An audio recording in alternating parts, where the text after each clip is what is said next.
Deepak builders end developers और निवृत्ति मोटकरी परिवार का एक्सक्लूसिव प्रोजेक्ट 3 लीव्स, ऊंची जीवन शैली का ऊंचा आनंद। For more details call 9823339180।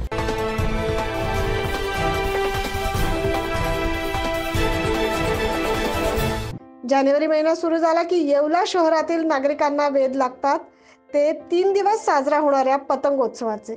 याच पतंगोत्सवासाठी पतंग आणि आसारी बनवणाऱ्या कारागिरांची सध्या लगबग सुरू आहे। सण आणि उत्सवाची परंपरा येवल्यात अनेक वर्षांपासून पाळली जाते।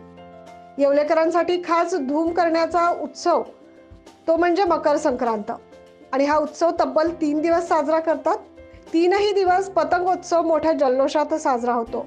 पतंग उत्सवासाठी येवल्यात काही ठराविक घरांमध्ये पिढ्यानपिढ्या पतंग तयार करण्याचं काम सुरू आहे। वेगवेगळ्या डिझाईनच्या, आकाराच्या आणि प्रत्येकाला हव्या तशा प्रकारच्या पतंगी येथील कारागीर तयार करतात।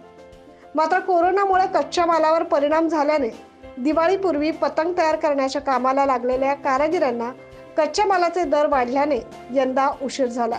त्यामुळे आता पतंगांचे दर सुद्धा 20% वाढल्याचं पतंग बनवणारे कारागीर सांगतात।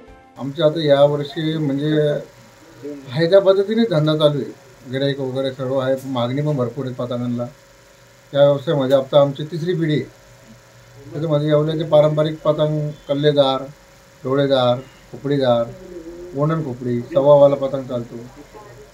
आणि पहिले आम्हाला आता जून संपला का आम्ही पतंगाला लागून जातो।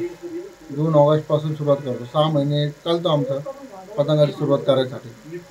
पहिले आम्ही कमान वगैरे कमानदाटे छिडून ठेवतो, नंतर मग घाट कापतो आणि मग त्याच्या पतंगाला सुरुवात करतो। ते आमचे जवळजवळ 4-5 जिल्ह्यामध्ये माल जातो आमचा हा सर्व। एकंदर पतंगीच्या आणि आसारीच्या किमतीत वाढ झाली असली तरी येवलेकर नागरिक उत्सवाची परंपरा कायम राखण्यात हात आखडता घेत नाही, हे पण वेळोवेळी समोर आलंय। 9 न्यूज महाराष्ट्रासाठी मनमाड येथून प्रतिनिधी अशोक बिद्री।